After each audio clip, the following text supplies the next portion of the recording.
आज से आज की बात का शो आप देख सकेंगे 8:30 बजे से। सैयद आसिफ रिजवी जी, मैं तो बल्कि ये कहूंगी कि इतना कुछ नुकसान ईरान ने झेलने के बाद भी अपर हैंड कैसे इस पूरी डील में हासिल किया है। अभी तक इतने सैंक्शंस ईरान पर लगे हुए थे, इस डील के साइन होने के साथ साथ ईरान अपना तेल, अपना पेट्रोकेमिकल जो लिमिटेड कंट्रीज को बेच रहा था, वो अब पूरी दुनिया के लिए ये मार्केट ओपन हो जाएगा। तो हासिल तो ईरान ने किया है। जी बिल्कुल, बहुत शुक्रिया जोड़ने का। और हमारे जैसे दो पैनलिस्ट ने इससे पहले कहा, मैं उसी बात को आगे बढ़ाते हुए अपनी बात को आगे बढ़ाऊंगा। देखिए, बहुत पॉइंट टू पॉइंट मैं बात करूंगा। देखिए, अमेरिका को मिला क्या? अमेरिका को ये मिला कि बहुत से ऐसे होते हैं जिनको इज्जत रास नहीं आती है। और मैं फिर बताऊं, आयतुल्ला खामनेई का एक वो है, कॉल है, स्पीच है, वो कहते हैं कि हमारी दुश्मनी अमेरिकन से नहीं है, अमेरिकन पब्लिक से नहीं है, पीपल से नहीं है, हमारी जो है वो डिप्लोमेट जो आते हैं, जो नेता आते हैं। तो मैं उनके संदर्भ में बात कर रहा हूँ। अमेरिका को यानी ट्रंप को मिला क्या? कुछ लोग होते हैं जिनको इज्जत राज नहीं आती है, वो चाहते हैं अपने आप को बेइज्जत करें, और वो बेइज्जती ट्रंप को मिली है और ट्रंप ने वो बेइज्जती हासिल की है। अमेरिका जो है जो जितनी दादागिरी करता था ना, पूरी हैकड़ी अमेरिका की निकाल के रख दी है, सबके सामने जग वाज़ेह है। और अमेरिका को क्या मिला? अमेरिका को ये मिला कि ईरान वो पहला मुल्क है जिसने अमेरिका को बात करने का सलीका और तरीका सिखा दिया, किस तरह से डिस्कशन किया जाता है। तुम अपने आप को बहुत बड़ा स्ट्रेटेजिक पावर समझते थे, तुम अपने वेपन से डराते और धमकाते थे। अमेरिका को ईरान ने बहुत कायदे से ये सिखा दिया, यानी पूरी चौधराहट निकाल दी है, जिसको हम अपनी लैंग्वेज में कहें, देसी भाषा में, कि पूरी चौधराहट इनकी जो है ना निकाल दी है। सॉरी, 1 मिनट में कंप्लीट करता हूँ। ये वही ट्रंप है जो इतना परेशान है सिग्नेचर करने के लिए और डील करने के लिए, जिसमें ईरान जो है बहुत ज्यादा नहीं चाह रहा है, लेकिन अमेरिका और ट्रंप इतना ज्यादा सिग्नेचर करना चाह रहा है। ये वही, शॉर्ट में मैं बताऊं, ये वही अमेरिका है जो ट्रंप है जो 4 दिन पहले कह रहा था मैं इनकी सिविलाइजेशन खत्म कर दूंगा। ये वही ट्रंप है जो 4 दिन पहले कह रहा था कि मैं इनकी यूरेनियम ले जाऊंगा। ये वही ट्रंप है जो 4 दिन पहले कह रहा था मैं इनके खार्क आइलैंड पे कब्जा कर दूंगा। ये वही ट्रंप है जो बगैर किसी शर्त के कह रहा था ईरान को सरेंडर हो जाए, और आज ईरान ने क्या किया ये आप बेहतर जानती हैं। नहीं, मैं इसलिए इस बात को थोड़ी और एक कदम आगे बढ़ाते हुए, उमर अनस जी, जब डोनाल्ड ट्रंप को चीन जाना था, आप याद करें, तब एक अस्थायी युद्ध विराम हुआ था।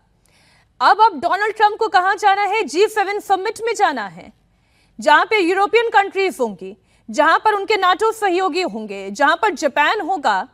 और तब फिर से ये बात आई है कि 19 तारीख को एक डील साइन होने वाली है, यानी कि 17 को G7 समिट से पहले ये एक फिर से क्या हवा तैयार की गई है, या वाकई में कोई डील साइन होने वाली है?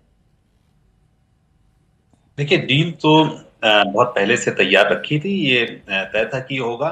लेकिन जैसे अभी पिछले कमेंटेटर्स भी इस पर बोल रहे थे, मैं समझता हूं कि सबसे ज्यादा फायदा इस वक्त अगर किसी को हुआ है वो ये है कि ट्रंप ने नेतन्याहू को एक नया जीवन दान दिया है, इजराइल को बचाया है।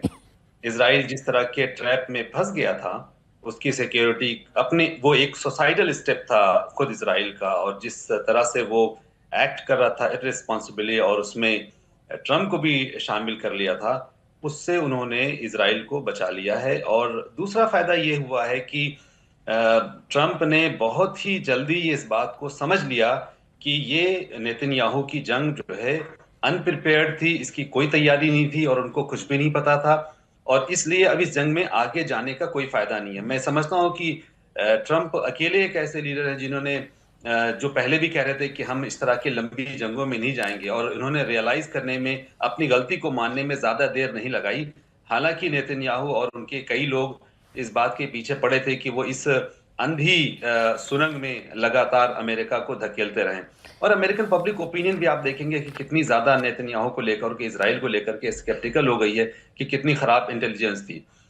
ईरान को सचमुच में बहुत फायदा हो रहा है, क्योंकि वो सैंक्शंस को भी खत्म करने के लिए तैयार है। रीजनल कंट्रीज से भी कोई दुश्मनी नहीं है, सऊदी अरब और ईरान के बीच में संबंध और मजबूत होते जा रहे हैं, ईरान और पाकिस्तान और ईरान और दूसरे देशों के बीच में। तो ईरान का जो आइसोलेशन था 40 साल से, वो खत्म होने के कगार पर आ गया है। तो लेकिन मैं ये भी समझता हूँ कि इससे एक नया चैप्टर जो खुलने की संभावना है वो ये है कि ईरान और अमेरिका के बीच में भी एक नया चैप्टर खुल सकता है, और ट्रंप से। लेकिन क्या ये इजराइल उम्मीद वो करना- चैप्टर खोलने देगा? अनस जी, मैं आती हूँ आपके पास, क्योंकि इजराइल नहीं, बड़ा सवाल यह है कि से क्या अमेरिका से इजराइल क्या- इस डील को साइन होने देगा? सवाल यही है ना, क्योंकि 19 तारीख तक का जो वक्त अभी बाकी है, इजराइल से डील के खिलाफ आज से ही आवाजें उठनी शुरू हो गई हैं। ईरान की मेन शर्तों में से एक है लेबनान में युद्ध विराम। सर, मैं एक बयान का हवाला में देते हुए ये बात कहना चाह रही हूं, लेबनान में युद्ध विराम ये मेन शर्तों में से है। इजरायली सेना को लेबनान की जमीन से वापस लौटना है, लेकिन इजराइल इसके लिए तैयार नहीं है। नेतन्याहू ने ट्रंप से ये साफ कर दिया है कि इजरायली फोर्स गाजा और लेबनान में बने हुए सिक्योरिटी जोन से पीछे नहीं हटेगी।